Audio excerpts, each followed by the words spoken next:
یہ مزاج خدا کی قسم کفر کا مزاج. میں حیران ہوں اس بات سے کہ وہاں تو امت کو جمع کرنے کے لیے صف اول کی فضیلت سب کے لیے تھی تاکہ امت سے طبقاتی فرق ختم ہو ایک صف میں کھڑے ہو کر, اور یہاں یہ مزاج بن گیا. یہ ہمارے مسلم تمہارے مسلم, یہ مزاج خدا کی قسم کفر کا مزاج. بسم اللہ الرحمن الرحیم. السلام علیکم ورحمۃ اللہ. حضرت جی مولانا سعد صاحب دامت برکاتہم کا بیان سماعت فرمائیے. بیان کو لائک اور شیئر کرنا مت بھولیے اور اپنی آراء سے ضرور آگاہ کیجیے. جزاکم اللہ خیر. عامر بن طفیل نے کہا تھا حضور اکرم صلی اللہ علیہ وسلم سے کہ یا تو آپ مجھے اپنے بعد نبی تسلیم کر لیجیے کہ میں آپ کو ہمیں نبی بنوں گا. کہ نبی تو اللہ بناتے ہیں, ہمیں بات کو نبی آنے والا نہیں. اللہ نبی عباد بلا بعد. اس نے کہا مجھے اپنے بعد نبی بنائیے. یہ مطالبہ نبی بننے کا کافر ہی کر سکتا ہے. کسی صحابی نے, کسی نعوذ باللہ کسی ایمان لانے والے نے کبھی اس کا تصور بھی نہیں کیا. کافر نے کہا تھا عامر بن طفیل نے کہ آپ مجھے اپنے بعد نبی بنائیے. میں کہیے میں آپ ہی نبی, میرے پاس کوئی نبی نہیں. اگر یہ نہیں مانتے آپ, اگر آپ یہ بات نہیں مانتے تو پھر میرا اگلا مطالبہ یہ ہے کہ پھر آپ علاقے تقسیم کر لیجیے.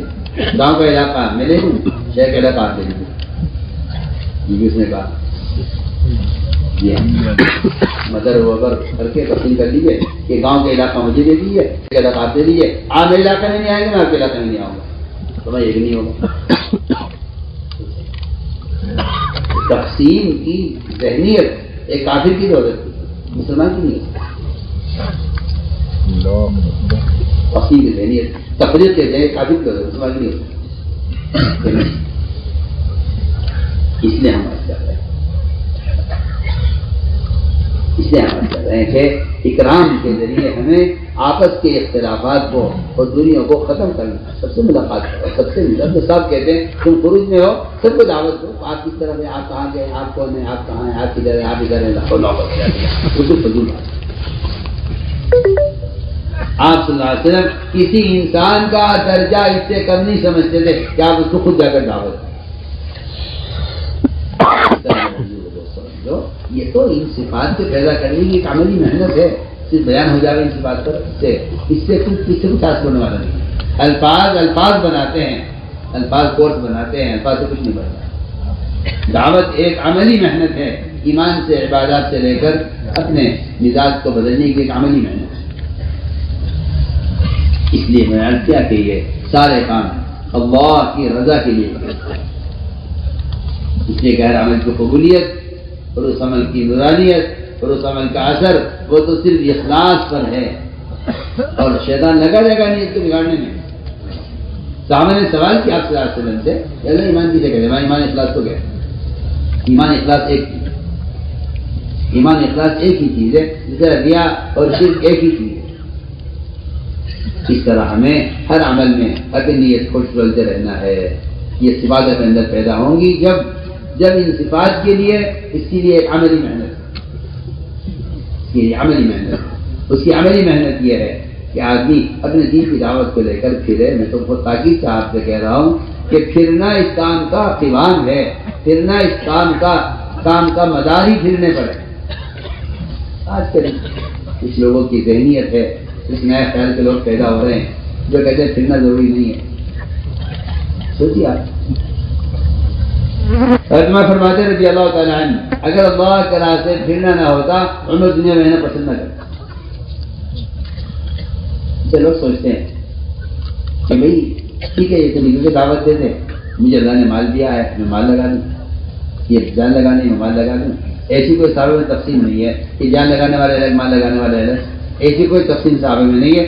جان لگانے والے 100% صحابہ تھے, جن کو اللہ نے مال دیا, مال بھی لگایا, اللہ جزائے خیر دے ان کو. آج بھی ایسے لوگ ہیں ماشاءاللہ, اجتماعات میں وہ اپنی ذات سے مال خرچ کرتے ہیں, اللہ تعالیٰ ان کو اس کا بدلہ بھی دے گا دنیا میں بھی اور آخرت میں بھی. دیکھیے یہ بات یاد رکھے سب, یہ بات سب یاد رکھیں کہ مال کا خرچ کرنا جان کا بدل نہیں بنتا.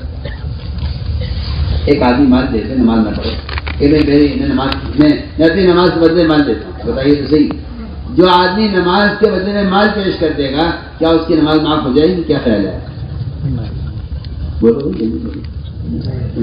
ہاں کوئی آدمی مر گیا، نیازی چلا گیا اور اس کی بے ہوشی میں 6 دن 10 دن 8 دن گزرے ہیں، اس کی نماز اس کی دن میں ہے، اس کے مال سے اس کے مرنے کے بعد تجھے ضرورت کیا حیات نہیں ہے. جس طرح نماز کا فدیہ حیات میں مال نہیں ہو سکتا، میں کہہ رہا ہوں اس طرح مال جو ہے وہ کسی آدمی کے دعوت کا بدل نہیں ہو سکتا. دعوت کا تو آپ کے دن میں اس طرح سے نماز آپ کے دن. ہاں بے شک دفاعی کام لوگ کرتے ہیں، خیر کے کام کرتے ہیں، کرنے چاہیے، اور اس کے لیے مسلمان کا ہونا بھی کوئی شرط نہیں ہے. غیر مسلم یہ کام کر لیتے ہیں، میں تو کھل کر کہتا ہوں بے شمار غیر مسلم ہیں جو مسلمانوں کی مدد کرتے ہیں. اللہ تعالیٰ ان کو اس کا بدلہ بھی دے، اللہ تعالیٰ ان کو ہدایت بھی دے. میں تو آپ سے عرض کرتا ہوں کہ ایک بیماری آئی، کورونا آیا، جس میں غیر مسلموں نے مسلمانوں کی مدد کی ہے. ایسے پاکیزہ قلوب رکھنے والے بے شمار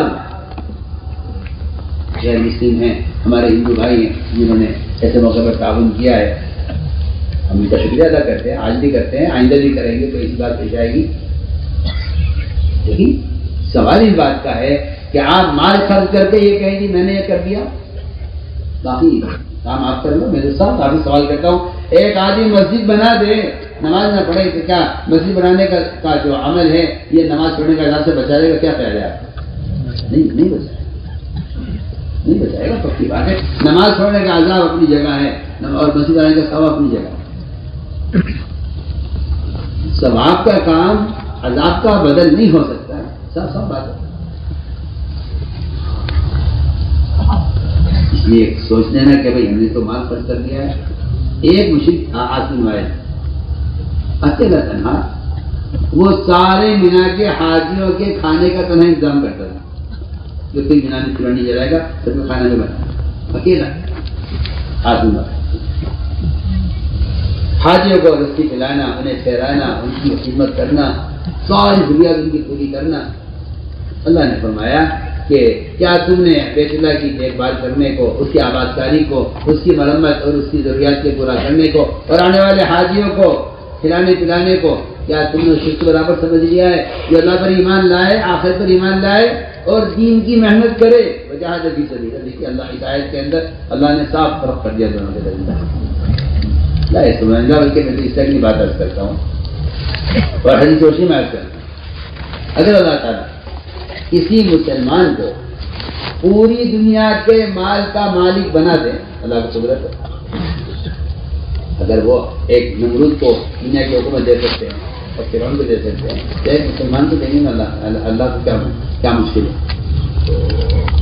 اور یہ مسلمان اس ساری دنیا کے مال کو اللہ کی رضا والے کام میں خرچ کر لے، خیر کے کام میں. میں قسم کھا کر کے دیکھا ہوں سے بچی ہیں کہ صرف آدھے دن نکل کر لوگوں کو دین کی دعوت دینے والے کے برابر نہیں. حدیث ہے، یہ تو کوئی بالکل خیر بات نہیں رہا. بالکل اسی طرح لو انفقت ما فی الارض جمیعا، حدیث کہہ رہی ہے. آپ نے ہمارے اپنے اگر رواج ہے ساری دنیا میں جتنا مال ہے زمین میں تم سارا کا سارا صحیح گرام میں خرچ کر دو، تم صبح نکلنے والی جماعت کے کو حاصل نہیں کر سکتے. آخر میں حدیث کیا مطلب ہے؟ جو لوگ سمجھتے ہیں تو کتاب سے متعلق ہے وہ غلط سمجھتے ہیں، کیونکہ تمام اقوام باطلہ کو انہیں راہ راست پر لانے کی کوشش کرنا موضوع ہے.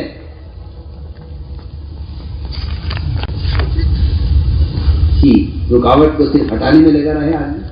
میں تو صاحب سے بات کرتا ہوں کہ اگر دعوت نہیں ہے تو پھر قتال پہ بھی وہ مدد نہیں ہوگی. دعوت جو مدد ہے وہ صرف دعوت کی وجہ سے ہے کہ اگر دفاع بھی کریں گے آپ دعوت کے بغیر، دفاع بھی دعوت کے بغیر اللہ کی قسم وہ مدد نہیں لائے گا. کیونکہ صرف دفاع نہیں ہے بلکہ دعوت کے ساتھ دفاع ہے. میری بات شاید کوئی سمجھے، دعوت کے ساتھ دفاع. اگر دفاعی کام ہو رہا ہے دعوت نہیں ہے تو اس دفاع پر کوئی مجبور نہیں ہوتی. کیونکہ اللہ تعالیٰ کو یہ بات اچھی نہیں ہے لگتی کہ اللہ کی مخلوق سے کوئی عداوت رکھے. انبیاء علیہ السلام کی جو مددیں ہوئی ہیں وہ مدعی شرط اس بنیاد پر ہوئی ہے، بلکہ میں کہتا ہوں اس شرط پر ہوئی ہے کہ یہ ان کی ہدایت چاہتے ہیں، ان کی ہدایت چاہتے ہیں، ان کی ہدایت چاہتے ہیں، جو ان کی ہلاکت چاہتے ہیں، یہ ان کی ہدایت چاہتے ہیں۔ یہ دیکھ لیجیے آپ سارے انبیاء کا اور ان کے قوموں کا درمیان کے آپ حالات دیکھ لیجیے، انبیاء ہدایت چاہتے ہیں، وہ ہلاکت چاہتے ہیں۔ نبی خون پہنچ رہے ہیں چہرے سے اور نہیں چاہتے کہ قدر نہیں گر جائے کہ قوم ہلاک ہو جائے گی، اور وہ قوم کے لیے اللہ سے اللہ عادی قوم اللہ عالم، ادھر نبی اپنے خون کو روک رہے ہیں اور ادھر اس حال میں قوم کی ہدایت کے لیے دعا کر رہے ہیں۔ تو میں نے عرض کیا کہ یہ ہے بنیادی چیزیں سمجھنے کی، اس لیے میرے بزرگ کو بہت سوال ہے۔ اللہ کے راستے کا خروج اور نفر، اور خروج اس لیے اہم ہے کہ اعمال متعدی بنانے ہیں، اعمال کا تعدیہ خروج کے بغیر ممکن نہیں ہے۔ آپ اپنے قبر میں بیٹھ کر عمل کرتے رہے آگے آگے محفوظ رہے گا۔ حرمین کی عبادت سے خروج افضل ہے، یہ ایک حدیث نہیں، قرآن کی آیتوں میں بھی ہے اور احادیث میں بھی ہے، کیوں؟ تاکہ اعمال دین باعتبار امت کے قائم ہو، دین باعتبار امت کے قائم ہو۔ اس لیے میں نے عرض کیا تھا کہ جو آدمی غیر مال خرچ کر دیتے ہیں وہ کبھی یہ خیال نہ کریں کہ یہ خروج کا دعوت کا بدل ہو جائے گا۔ ایک صاحب نے آ کر سوال کیا آپ صلی اللہ علیہ وسلم سے کہ میں 6000 سونے کی اشرفیاں مدینے میں رہ کر اگر خیر کام میں خرچ کر دوں تو کیا میری جماعت میں نکلنے کا بدل ہو جائیں گے؟ آپ نے فرمایا کہ جو اللہ کے راستے میں نکل کر سو رہا ہے اس سے افضل ہے۔ کچھ ہو رہا ہے یہ خروج میں سو رہا ہے، وہ جو خروج میں سو رہا ہے وہ مدینہ منورہ میں رہ کر خیر کے کاموں میں 6000 اشرفیاں سونے کی خرچ کرنے والے سے افضل ہے، کیونکہ یہ خروج میں ہے، خروج میں۔ اس لیے میں کہا کرتا ہوں کہ نفر و خروج کی ذات مقصود ہے، اللہ کا امر ہے نکلنے کا۔ انفرو، نکلو اللہ کے راستے میں، نکلو، قتال ہو یا نہ ہو نکلو۔ کیا مطلب اس کا کہ قتال ہو تو نکلو، اس سے کیا مطلب؟ بالکل نہیں، میں کھل کر کہہ رہا ہوں کہ نکلنا بذات مقصود ہے۔ مالیاتا کا ملفوظ ہے کہ اللہ کے راستے میں نکلنے میں دیر کرنا اللہ کے عذاب کو واجب کر دیتا ہے۔ بتائیے، سوچیے کوئی خیال کرے کیا تو کیسے کرے؟ اللہ کے راستے میں نکلنے میں دیر کرنا اللہ کے عذاب کو واجب کر دیتا ہے۔ سنیے آپ، قرآن میں ہے کہ اگر تم نے نکلنے میں تاخیر کر دی تو اپنے آپ کو اپنے ہاتھوں ہلاکت میں ڈال دو۔ اور یہ بھی صحابہ نے اس وقت یہ عادی نازل ہوئی تھی، صحابہ نے کہا تھا کہ اسلام پھیل چکا ہے، مسلمان بہت ہو گئے ہیں، اسلام کو قوت مل گئی ہے، اب کوئی قتال بھی ہونے والا نہیں ہے۔ ان ساری باتوں کو سوچ کر جب صحابہ نے یہ طے کیا کہ ہم اس مدینے میں رہیں گے مقامی دام کے ساتھ، تب آیت نازل ہوئی کہ اپنے آپ کو ہلاکت میں مت ڈالو۔ کیا ہلاکت ہے؟ کیا ہلاکت یہ ہے کہ ہم گھر میں بیٹھ جائیں اور شہر مدینے میں رہنے باہر نہ نکلیں، یہ ہلاکت ہے۔ پڑھیے نا قرآن، پڑھیے، آپ کو پتہ چلے گا، یہ تو قرآن میں ہے۔ ہلاکت یہ ہے کہ آپ مدینے میں رہ کر عمل کر رہے ہیں، اس کو ہلاکت کہہ رہے اللہ قرآن میں۔ سونی دوسری آپ میں کیا کہہ رہا ہوں؟ جی آپ کو نہ میں رہ کر کہیں گے میں یہاں رہتا ہوں، میری کرنے کی ضرورت ہے۔ وہاں مدینے میں رہنے والے صحابہ سے کہا جا رہا ہے کہ تم اگر یہاں رہ گئے نہ نکلے تو اپنے آپ کو ہلاکت میں ڈال دو گے، حالانکہ قتال کو کوئی موقع نہیں۔ اس امت کو تو پھرایا گیا تھا سورج کی طرح، سورج حرکت میں رہے گا روشنی رہے گی، سورج حرکت میں نہیں آئے گا روشنی ختم ہو جائے گی۔ سورج کی مسلسل کی حرکت یا مسلسل روشنی دنیا میں ہو رہی ہے۔